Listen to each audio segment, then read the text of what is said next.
Namaskar दोस्तों, myself Stuti. Today I am going to share with you some basic asanas, pranayam, domestic remedies and acupressure points to remove the problem of obesity. So please keep watching and also don't forget to like, subscribe and share the video. Also press the bell icon to get new updates. Obesity यानी मोटापा। सबसे पहले हमें ये समझना होगा कि मोटापा किन कारणों से होता है। मोटे होने के कई कारण होते हैं। उनमें से पहला कारण है वंशानुगत कारण। कई वैज्ञानिक अनुसंधानों में ये साबित हो चुका है कि कहीं न कहीं ह्यूमन बॉडी की जैविक संरचना भी मोटापे के लिए जिम्मेदार होती है। दूसरा, पर्यावरणीय कारण। इसमें किसी व्यक्ति की लाइफस्टाइल और खान पान संबंधी आदतों को शामिल किया जाता है। कोई व्यक्ति क्या खाता है और फिजिकल एक्टिविटीज़ में कितना लगा रहता है, इसका उसके स्वास्थ्य, खासकर शरीर के वजन से सीधा संबंध होता है। अगर हम भोजन के द्वारा ली गई कैलोरी को खर्च नहीं करते हैं तो अतिरिक्त कैलोरी हमारे शरीर में फैट के रूप में इकट्ठा होना शुरू हो जाती है और अंत में परिणाम व्यक्ति का मोटापे का शिकार होना। तीसरा, मनोवैज्ञानिक कारण। मानसिक रूप से अस्वस्थ होने पर भी व्यक्ति की ज़्यादा खाने की आदत पड़ जाती है। खासकर डिप्रेशन, उदासी, गुस्सा अथवा हीन भावना का शिकार होने पर लोग न केवल ज़्यादा खाते हैं बल्कि उन्हें थोड़ी थोड़ी देर पर कुछ न कुछ खाने की इच्छा होती है। बार बार खाने से डाइजेशन खराब हो जाता है, उनका मेटाबॉलिक सिस्टम बिगड़ जाता है और वे मोटापे के शिकार हो जाते हैं। अन्य कारणों में कुछ खास तरह की बीमारियां जैसे हाइपोथायराइडिज्म, डिप्रेशन, स्टेरॉयड अथवा एंटी डिप्रेशन दवाइयों के सेवन आदि से व्यक्ति मोटापे का शिकार हो जाता है। मोटा कौन? मेडिकल एक्सपर्ट्स के अनुसार बढ़े हुए वजन में मसल्स, बोन्स, फैट और वाटर सभी का वेट शामिल होता है, जबकि मोटापा मतलब शरीर में एक निश्चित अनुपात से अधिक मात्रा में फैट का जमा होना। पहले हमें ये जानना होगा कि हम मोटे हैं कि नहीं। इसे हम BMI यानी बॉडी मास इंडेक्स से आसानी से समझ सकते हैं। BMI is equal to weight upon height. अगर हमारा BMI बिलो 18.5 यानी 18.5 से कम है तो हम अंडर वेट हैं। अगर हमारा BMI 18.5 टू 24.9 है तो हमारा वेट हेल्दी है यानी हम स्वस्थ हैं। अगर हमारा BMI 25 टू 29.9 है तो हम ओवरवेट हैं। अगर हमारा BMI 30 टू एबव है तो हम मोटापे के शिकार हैं, यानी ऐसे लोग मोटे कहलाते हैं। मोटापा अपने आप में एक बीमारी तो है ही, साथ ही इससे अन्य बीमारियां भी हो जाती हैं, जैसे heart attack, sugar type B, cancer, high blood pressure, joints problem and liver disease etcetera. आसनों को करने से पहले हम कुछ लाइट एक्सरसाइज करेंगे। इसमें सबसे पहले हम हाथों की एक्सरसाइज करेंगे। इसे आर्म रोटेशन कहते हैं। सबसे पहले हम सीधे खड़े हो जाएंगे, दोनों पैरों के बीच 1 फीट की दूरी रखेंगे, हाथ पैरों के बगल में रहेंगे। अब हम अपने दाएं हाथ को ऊपर उठाकर उससे क्लॉकवाइज रोटेशन करेंगे, यानी उसे गोल गोल घुमाएंगे तथा शून्य बनाने की कोशिश करेंगे। 5 रोटेशन करने के बाद फिर हम एंटी क्लॉकवाइज यानी दूसरी डायरेक्शन में रोटेशन करेंगे। इसे भी 5 बार करेंगे। फिर हम दोनों हाथों से क्लॉकवाइज तथा एंटी क्लॉकवाइज रोटेशन करेंगे। 5-5 बार इसे भी करना है। इस एक्सरसाइज को करने से हमारे हाथों का फैट कम होगा और हमारे हाथ सुडौल बनेंगे। अब हम पैरों की एक्सरसाइज करेंगे। इसे लेग रोटेशन कहते हैं। इसमें पहले पीठ के बल सीधे लेट जाइए, दोनों हाथ सीधे पैरों के बगल में रहेंगे। सांस भरकर दोनों पैरों को चलाना है, जैसे साइकिल पर बैठकर चलाते हैं। गोलाकृति बनाते हुए पहले क्लॉकवाइज डायरेक्शन में 10 बार रोटेशन करना है, फिर एंटी क्लॉकवाइज डायरेक्शन में 10 बार रोटेशन करना है। अभ्यास हो जाने पर 25 से 50 बार रोटेट कर सकते हैं। शुरुआत में थक जाने पर शवासन में विश्राम कर सकते हैं। इस एक्सरसाइज से पेट, कमर तथा पैरों का बढ़ा हुआ फैट कम हो जाता है तथा गैस, एसिडिटी आदि समस्याएं दूर होती हैं। आसनास। पहला, पश्चिमोत्तानासन। इस आसन को करने के लिए सबसे पहले आप बैठ जाइए। अब दोनों पैरों को सामने फैलाइए, दोनों पैर आपस में मिले होने चाहिए। अब सांस भरते हुए दोनों हाथ एक साथ और एक दिशा में ऊपर उठाइए। फिर सांस बाहर छोड़ते हुए सामने झुकते हुए दोनों हाथों के अंगूठों व तर्जनी की सहायता से पैरों के अंगूठों को पकड़िए।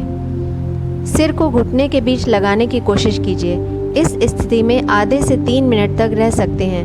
फिर सांस लेते हुए वापस सीधे सामान्य स्थिति में आ जाइए।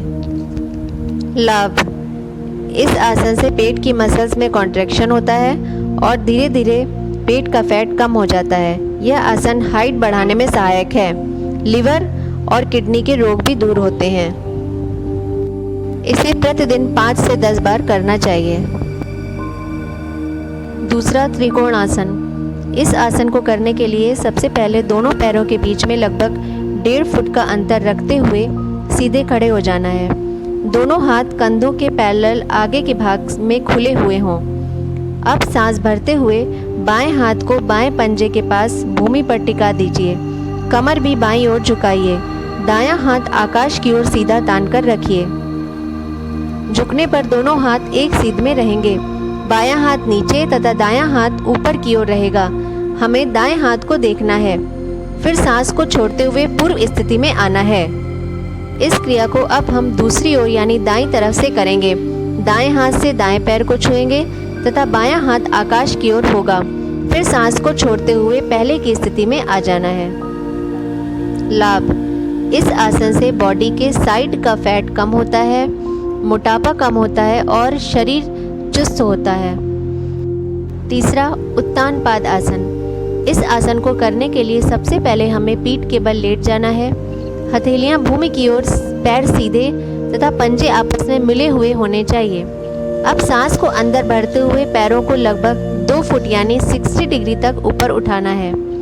30 सेकंड से 1 मिनट तक इस पोजीशन में रह सकते हैं और फिर धीरे धीरे सांस छोड़ते हुए पैरों को जमीन पर नीचे ले आएं। थोड़ी देर रेस्ट करके फिर ये क्रिया की जा सकती है। इसे कम से कम 3 से 6 बार कर सकते हैं। जिन्हें पैर या कमर में दर्द हो वो इस आसन को एक एक पैर से क्रमशः कर सकते हैं। इससे कमर दर्द में रिलीफ मिलता है। लाभ: यह आसन हमारे इंटेस्टाइन को स्ट्रॉन्ग और हेल्दी बनाता है तथा कॉन्स्टिपेशन, गैस, ओबेसिटी को दूर करता है और हमारे मेटाबॉलिक सिस्टम को स्ट्रॉन्ग करता है। चौथा, पवन मुक्तासन। इस आसन को करने के लिए सबसे पहले आप सीधे लेट जाइए। अपने दाएं पैर को मोड़कर घुटनों को पेट पर रखिए। फिर अपने दोनों हाथों की उंगलियों को एक दूसरे में फंसाते हुए घुटने पर रखिए तथा सांस को बाहर निकालते हुए घुटने को दबाकर चेस्ट से लगाएं एवं सिर को उठाते हुए घुटने से अपनी नासिका को स्पर्श करें। इस पोजीशन में हमें 10 से 30 सेकंड तक रहना है। सांस को बाहर रोक कर रखना है। फिर सांस लेते हुए वापस पैर को सीधा कर लेना है। इसी प्रकार दूसरे पैर यानी बाएं पैर से करना है। अंत में दोनों पैरों से एक साथ इस आसन का अभ्यास करना है। पहले दोनों पैरों से अलग अलग तथा बाद में दोनों पैरों से साथ में करने पर हमारा एक चक्र पूरा होता है। इसी प्रकार हम 3 से 5 चक्र कर सकते हैं। इसे धीरे धीरे अभ्यास करिए। शुरुआत में पॉसिबल ना हो तो नासिका को घुटने से ना छुआएं, केवल घुटनों को मोड़कर चेस्ट पर रखें। लाभ: यह आसन गैस्ट्रिक प्रॉब्लम के लिए बहुत अच्छा है। फीमेल डिजीज़, यूट्रस प्रॉब्लम के लिए भी बहुत लाभदायक है। हार्ट डिजीज़, अर्थराइटिस को दूर करता है। पेट के बढ़े हुए फैट को कम करता है। स्लिप डिस्क और कमर दर्द में भी पर्याप्त लाभ पहुंचाता है। पांचवा, नौका आसन। इस आसन में सबसे पहले दोनों हाथों को थाई के ऊपर रखकर सीधे लेट जाएं। अब सांस लेते हुए पहले सिर एवं अपने शोल्डर्स को ऊपर उठाएं, फिर हाथ और पैरों को भी ऊपर उठाएं। हमारे हाथ, पैर एवं सिर समानांतर नाव की तरह उठे हुए होने चाहिए। शुरुआत में आपसे जितना उठ सके उठाइए। बाद में अभ्यास होने के बाद वीडियो में जैसा दिखाया गया है वैसे कीजिए। इस स्थिति में कुछ समय रुककर धीरे धीरे हाथ, पैर तथा सिर को सांस बाहर निकालते हुए जमीन पर ले आएं। इस आसन को 3 से 5 बार कर सकते हैं। लाभ: ये आसन हार्ट और लंग को स्ट्रॉन्ग बनाता है।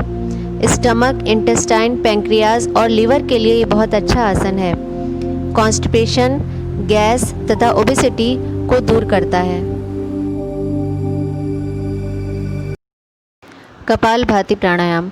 कपालभाति प्राणायाम में कपाल का अर्थ मस्तिष्क और भाति का अर्थ होता है आभा, तेज, प्रकाश आदि। अर्थात जिस प्राणायाम के करने से मस्तिष्क यानी माथे पर आभा या तेज बढ़ता हो वह प्राणायाम कपालभाति है। इस प्राणायाम को करते समय पेट खाली होना चाहिए। इसे सुबह के वक्त करना उचित होता है या खाना खाने के 5 घंटे बाद कर सकते हैं। कपालभाति प्राणायाम में सांस को शक्तिपूर्वक बाहर निकालने पर पूरा ध्यान दिया जाता है, अर्थात अपनी नासिका द्वारा सांस को शक्तिपूर्वक बाहर निकालना। इस समय आपका पेट अंदर की तरफ जाएगा और फिर बाहर हो जाएगा। इसमें सांस केवल छोड़ना है, सांस को भरने या लेने की कोशिश नहीं करनी है। अपने आप सांस सहज रूप से अंदर चली जाएगी तथा पेट में भी अपने आप सिकुड़ने और फैलने की क्रिया होती रहती है। आपका पूरा ध्यान सांस को बलपूर्वक बाहर निकालने में होना चाहिए। इस प्राणायाम से हमारे मूलाधार, स्वादिष्टान व मणिपुर चक्र पर विशेष बल पड़ता है। इस प्राणायाम को शुरुआत में 1 मिनट तथा प्रैक्टिस होने के बाद 5 मिनट तक अवश्य करना चाहिए। प्रारंभ में इस प्राणायाम को करते वक्त अगर थकान हो तो बीच बीच में रेस्ट कर लेना चाहिए। इसे धीरे धीरे ही शुरुआत करनी चाहिए। 1 महीने के बाद जब आपका अभ्यास हो जाएगा तब आप इसे लगातार 5 मिनट तक बिना रुके कर सकते हैं। लाभ।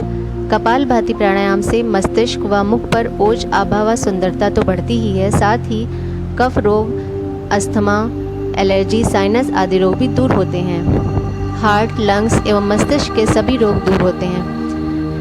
मोटापा, डायबिटीज़, गैस, कॉन्स्टिपेशन, एसिडिटी तथा किडनी के रोग ठीक होते हैं। हार्ट के ब्लॉकेज खुल जाते हैं। मन स्थिर, शांत व प्रसन्न रहता है। निगेटिव थॉट्स खत्म हो जाते हैं और इसकी जगह पर पॉजिटिव थॉट्स आने लगते हैं। डिप्रेशन दूर होता है।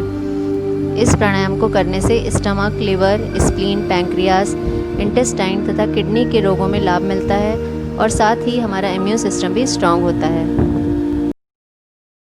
सूर्य मुद्रा। इस मुद्रा में सबसे पहले अनामिका यानी रिंग फिंगर को अंगूठे के मूल पर लगाकर अंगूठे से अनामिका उंगली के बाहरी भाग में दूसरे पर्व पर दबाव डालना है। इस मुद्रा से शरीर में गर्मी बढ़ती है जिससे डाइजेशन में हेल्प मिलती है, ब्लड में कोलेस्ट्रॉल कम होता है तथा मोटापा घटता है। एक्यूप्रेशर पॉइंट्स GB26, SP4 तथा नाभि के 2 अंगुल नीचे सेंटर लाइन पर स्थित जो पॉइंट्स वीडियो में दिखाए गए हैं, इन सभी पॉइंट पर थंब या इंडेक्स फिंगर से प्रेशर दे सकते हैं। हमें दिन में 3 बार कम से कम 5 मिनट तक पॉइंट को दबाना है। वीडियो में दिखाए गए सभी पॉइंट को खाना खाने के 2 घंटे बाद ही दबाना शुरू करना चाहिए। Domestic Ayurvedic remedies. पहला, सुबह खाली पेट 1 गिलास गर्म पानी में 1 चम्मच हनी और 7-8 बूंद नींबू का रस डालकर पिएं। इसे पीने से मोटापा कम हो जाता है। दूसरा, 1 लीटर पानी में 1 चम्मच मेथी पाउडर, 1 चम्मच सौंफ पाउडर, 1 चम्मच जीरा पाउडर, 1 चम्मच धनिया पाउडर, आधा चम्मच काली मिर्च पाउडर और आधा चम्मच सौंठ पाउडर डालकर उबाल लें और उबलने के बाद इसे छान लें। छानने के बाद इसे एक बोतल में भरकर रख दें और दिन भर में जब भी आपको पानी पीना हो तब इस पानी को थोड़ा थोड़ा करके पिएं। How to change your food habits and lifestyle to reduce body fat. हमें अपने वज़न को संतुलित रखने के लिए अपनी डाइट में ज़्यादा से ज़्यादा नेचुरल चीज़ें जैसे ग्रीन वेजिटेबल्स, स्प्राउट्स, फ्रूट्स आदि को शामिल करना चाहिए। खाने को 32 बार चबा चबा कर खाना चाहिए। इससे आपका भोजन अच्छे से पचेगा और आपके शरीर में फैट जमा नहीं होगा। प्रतिदिन 10 से 12 गिलास पानी पीना चाहिए। खाना खाते समय पानी नहीं पीना चाहिए। खाने के आधे घंटे पहले या खाने के आधे घंटे बाद में पानी पीना चाहिए। रात का खाना सोने से 2 घंटे पहले खाएं। मोटापा दूर करने के लिए भरपूर नींद यानी साउंड स्लीप लेना भी बहुत लाभदायक है। खाना खाते समय टीवी या मोबाइल आदि ना देखें। जहाँ तक हो सके ताज़ा खाना खाएं। फ्रिज में रखा खाना ना खाएं। Fast food, packed food, cold drink, ice cream, biscuit आदि का सेवन कम से कम करें।